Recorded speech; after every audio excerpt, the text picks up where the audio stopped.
여러분 안녕하십니까? 이어서 광주 MBC 뉴스데스크입니다. 추석 대목을 맞아 전라남도 각 시군이 운영하는 온라인 쇼핑몰에서 지역 특산품이 판매되고 있습니다. 복잡한 유통 구조를 줄여 가격을 낮춘 데다가 명절 할인 행사까지 진행하는데요. 지역 업체는 판로가 늘어서 좋고 소비자들은 저렴한 가격으로 품질 좋은 상품을 구매할 수 있어 일석이조입니다. 김초롱 기자가 보도합니다. 30년 가까이 홍어 판매업체를 운영하고 있는 박연지 씨. 적절한 온도와 기간 등 그간의 노하우를 담아 홍어를 정성스레 숙성시킵니다. 추석 대목을 기다리는 지역 특산품입니다. 물 빠짐은 어느 정도 됐는가, 이제 또 그 숙성 정도는 어느 정도 됐는가.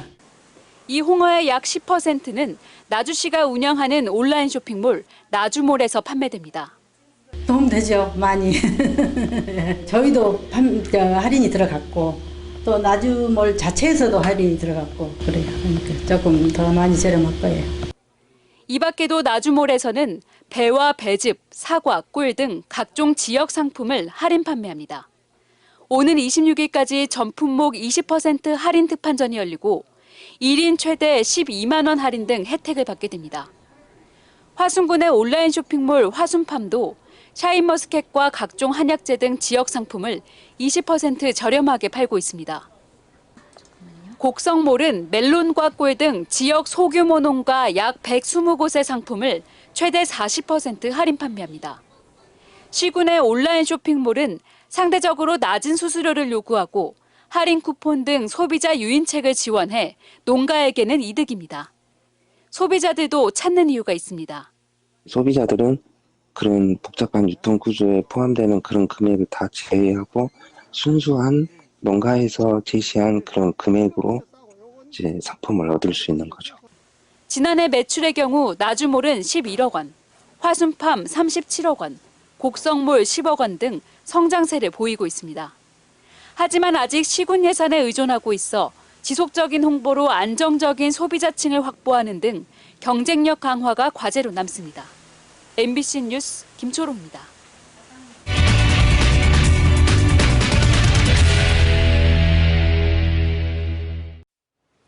내가 결제하지 않았는데도 신용카드에서 2, 3분 간격으로 수십만 원씩 반복 결제가 이뤄졌다는 소식 전해드렸었죠.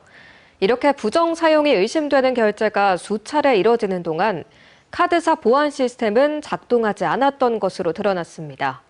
카드사 보안에 구멍이 뚫렸다는 지적이 나옵니다. 한 걸음 더 집중 취재, 천홍희 기자입니다. 최근 놀 유니버스에서 400여만 원이 무단 결제됐던 강모 씨. 60만 원씩 7차례에 걸쳐 결제가 이뤄지는 동안 카드사는 이상 거래를 전혀 감지하지 못했습니다. 같은 금액으로 반복적인 결제가 이뤄지면 거래를 정지시키는 이상거래 탐지 시스템, 즉 FDS가 제대로 작동하지 않은 겁니다. 다른 곳에서 결제를 중복적으로 그렇게 결제를 하면 농협 측에서 확인 전화가 왔었었는데 아무런 조치가 없었다는 것 자체가 농협 시스템이 정상적으로 이루어지지 않았다는 생각밖에 안 들어요. 다른 카드사에서도 상황은 비슷했습니다. 인천에 사는 박모 씨의 BC카드에서 지난 7월 1, 2분 사이로 10차례에 걸쳐 모두 400만 원이 빠져나갔지만 FDS는 이를 막지 못했습니다. 이제 1, 2분 사이로 결제가 수십만 원씩 똑같은 가맹점에서 결제가 됐는데도 전혀 막지 못하고. 부정 결제를 막는 카드사 보안 시스템에 구멍이 뚫리면서 카드사도 비상이 걸렸습니다. 카드사 측은 놀 유니버스와 같은 대형 사이트에서 이 같은 부정 결제가 이뤄졌던 적은 거의 없었던 데다가 카드 번호와 비밀번호까지 모두 입력된 결제다 보니 FDS가 잡아내기 어려웠다고 해명했습니다. 이 같은 카드사 보안 허점이 드러나면서 내부자 개입 가능성까지 제기됩니다. 이 카드사의 FDS를 잘 알고 있는 누군가가 그 이분법을 찾지 않았을까라고. 카드사 측은 뒤늦게 FDS 기준을 강화했다고 밝혔습니다. 놀 유니버스 측은 지난 4월부터 473건 3억 원의 피해 사례가 접수됐다고 밝힌 가운데 피해자들은 집단 소송을 준비하고 있습니다. MBC 뉴스 천홍희입니다. 목포 인근 섬 지역 주민들이 이용하는 연안 여객선이 고장나 나흘 동안 운항이 중단됐습니다. 병원 진료나 장사 등으로 육지를 오가야 하는 섬 주민들은 큰 불편을 겪을 수밖에 없었는데요. 안준호 기자가 취재했습니다. 연안 여객선이 아닌 작은 행정선이 목포 여객선 터미널로 들어섭니다. 영업용 무화과 상자를 들고 내리는 주민들의 얼굴에 답답함과 피로감이 묻어납니다. 이들은 율도와 달리도, 외달도 주민들. 목포에서 이들 섬을 하루 4차례 오가던 여객선이 지난 토요일부터 조타 장비 고장으로 운항을 멈춘 겁니다. 섬에 거주하는 460여 명 주민들의 발이 묶이자 목포시가 행정선을 투입해 이틀 동안 급한 용무가 있는 20여 명을 우선 수송했습니다. 선박 수리로 인한 그 공백 기간 동안에는 우리 시 행정선을 동원해서 긴급하신 도서민들을 운송하고 있습니다. 하지만 13인승 소형 선박으로는 병원 진료나 생계형 장사 등 일상적인 이동 수요를 감당하기엔 역부족이었습니다. 여객선이 장기간 멈췄는데도 제대로 된 대체 선박조차 마련하지 못한 해운선사에 주민들의 비판이 쏟아졌습니다. 노래가 돼갖고 뭐 병원에 거의 살다시피 한 사람들이에요. 출퇴근하는데 다다시피. 그런데 이렇게 며칠 동안 안 다닌다는 것은 있을 수도 없을 뿐더러 이건 도저히 뭐 이것이 용인이 되겠습니까? 해운선사를 지도 관리하는 목포 해수청 역시 책임을 피하기 힘들게 됐습니다. 지도 감독권을 다 갖고 있어요. 그러니까 해수청에서 확실히 선사에 대해서 지도 감독을 확실히 해줘야 되는데 그게 좀 부족한 면이 있고 좀 아니라는 면이 있습니다. 해당 여객선은 수리를 마친 뒤 나흘 만인 오늘에서야 운항을 재개했습니다. 해운선사는 이에 대해 비어있는 항로에 대체 투입할 화물선이 있었지만 이미 다른 항로에 배정된 상황이었다고 해명했습니다. 한편 목포 해수청은 예비 선박을 보유하고 있으나 이미 진도, 죽도 항로에 대체 투입되어 있는 상황이라며 해운선사를 상대로 지도 감독을 강화하겠다고 답했습니다. MBC 뉴스 안준호입니다. 더불어민주당 호남발전 특별위원회가 광주에서 첫 회의를 열고 정책 발굴에 시동을 걸었습니다.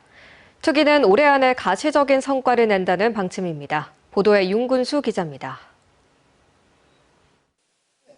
지난주 전북에 이어 이번엔 광주입니다.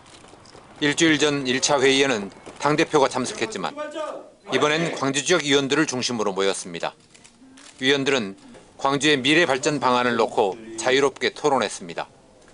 이재명 대통령 5년 동안에 호남을 키워야 될, 광주를 키워야 될 큰 사업을 저희들이 치열하게 검토해서 건의를 드릴 수 있도록 해야 되겠습니다. 정청래 대표는 전당대회 때부터 호남에 대한 지원 의지를 거듭해서 밝혔습니다. 약속대로 호남발전 특별위원회를 구성했고 반드시 성과를 내겠다고 다짐하기도 했습니다. 호남 발전에 크게 기여했다라는 것을 역사적 사실로 기록할 수 있도록 우리가 최대한 성의를 갖고 표시 나게 성과를 내야 된다라고 생각합니다. 국가 AI 컴퓨팅 센터 유치, 국립의대 설립, 아리백 산단 유치 등이 발전 방안으로 거론되지만 이는 이미 추진 중이거나 해묵은 수건 사업에 해당합니다. 보다 획기적인 아이디어나 정책이 필요하지만 아직 특위에서 구체안이 나오진 않았습니다. 이제 출범한 지 한 달밖에 지나지 않았기 때문이기도 합니다. 호남발전 특위는 앞으로도 논의를 계속해 올해 안에 발전 방안을 마련하고 민주당은 이를 가다듬어 정부 계획에 반영한다는 방침입니다. MBC 뉴스 윤근수입니다. 민주당 주철현 의원이 전남도지사 출마를 선언하면서 차기 전남도당 위원장 선거가 관심을 모으고 있습니다. 내년 지방선거를 관리하는 차기 도당 위원장은 관례를 깨고 경선 가능성이 높아지고 있습니다. 김윤 기자입니다. 전남도지사 출마를 선언한 주철현 도당위원장의 임기는 다음 달 6일까지입니다. 민주당 당헌 당규상 도당위원장 등이 광역단체장으로 출마할 경우 선거일 240일 전에 그 직에서 물러나도록 규정하고 있기 때문입니다. 주 위원장은 다음 달 2일 추석 연휴 전날 사의하겠다고 밝혔지만 차기 위원장은 합의 추대 관례가 깨질 것으로 전망되고 있습니다. 동북권과 서북권 현역 국회의원이 2년씩 돌아가며 위원장에 추대됐지만 임기 10개월을 남겨두고 떠나면서 여수 지역구를 중심으로 자녀 임기를 여수에서 소화해야 한다는 목소리가 나오고 있습니다. 유력한 후보는 여수 을 지역구인 조계원 의원.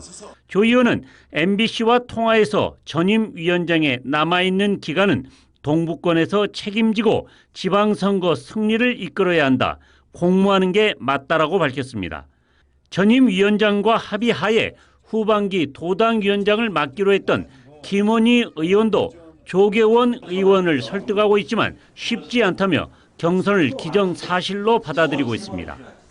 도당위원장 선거는 민주당 조직강화특별위원회에서 후보자 공모 절차에 들어가는데 다음 달 16일 이후부터 일주일가량 공모에 들어갈 것으로 보입니다. 경선은 권리당원 90%와 대의원 10% 비율로 참여에 치러지며 단수 후보일 경우 찬반 투표로 진행됩니다. 차기 도당위원장은 내년 지방선거에서 공정선거관리위원회를 구성하고 상무위원회와 광역 비례대표 후보 선정에 관여하고 있습니다. 광역 비례대표도 정청래 대표 하에서 권리당원 투표로 순번을 정할 것으로 알려지고 있습니다. 영향력이 많이 사라지고 있는 도당위원장 선거가 자칫 초선과 재선 의원, 동부와 서부에 자존심을 세우는 자리로 변질될 수 있다는 우려의 목소리가 나오고 있습니다. MBC 뉴스 김윤입니다. 시민단체가 호남고속철 증편을 촉구한 데 이어 광주시와 정치권도 고속열차 호남선 운행과 관련한 불공정 해소를 촉구하고 나섰습니다. 광주시는 시의회와 5개 자치구 등과 함께 호남선과 경부선은 KTX 운행 배차 횟수뿐만 아니라 차량 규모에서도 차이가 크다며 즉각적인 개선을 요구했습니다. 광주시는 단기적으로 주말과 명절 등 피크 시간대만이라도 좌석이 많은 열차를 운행해주고 중장기적으로는 호남선 선로 용량을 16회 이상 확보해줄 것을 요청했습니다. 증편 요구를 해올 때마다 정부 당국에 민간기관인 혁신도시정책연구원 등이 오늘 오전 국회에서 기자회견을 열고 공공기관 2차 이전 등 혁신도시를 위한 정부 대책을 촉구했습니다. 연구원은 이 자리에서 혁신도시 활력과 기관 협력 등을 평가한 상생지수를 발표했는데 광주 전남 공동혁신도시가 1000점 만점에 681점으로 B등급을 받았고 나머지 혁신도시는 모두 C등급 이하를 받았습니다. 연구원은 이를 두고 총체적 위기라고 평가하며 혁신도시의 기관을 집중 배치하는 공공기관 2차 이전과 전담 기관 설치 등 정부의 적극적인 대응을 요구했습니다. 진보당 광주시당이 시내버스 무료 환승 시간을 1시간으로 연장할 것을 촉구하는 서명운동에 들어갔습니다. 진보당은 일부 외곽 노선이나 이용객이 적은 노선은 배차 간격이 30분보다 길어 무료 환승을 이용할 수 없고 노선도 다양하지 않아 불편하다며 현재 30분인 무료 환승 시간을 1시간으로 연장해야 한다고 강조했습니다. 또 대자보 도시정책이 친환경 교통정책으로 자리 잡으려면 무료 환승 30분 등 제약을 없애고 대중교통을 더 편리하게 이용하도록 해야 한다고 덧붙였습니다. 광주시가 광주FC에 대한 재정 지원을 3년간 연장하는 방안을 추진하기로 했습니다. 광주시는 최근 광주FC 지원 근거를 담은 조례 유효기간이 올해 말에 만료됨에 따라 이를 3년간 연장하는 내용의 광주 시민프로축구단 지원 조례 개정안을 입법 예고했습니다. 시는 이번 조례 개정안과 함께 내년도 예산안에 광주FC 지원금을 전년 대비 10% 증액한 110억 원가량을 반영한 것으로 전해지고 있습니다.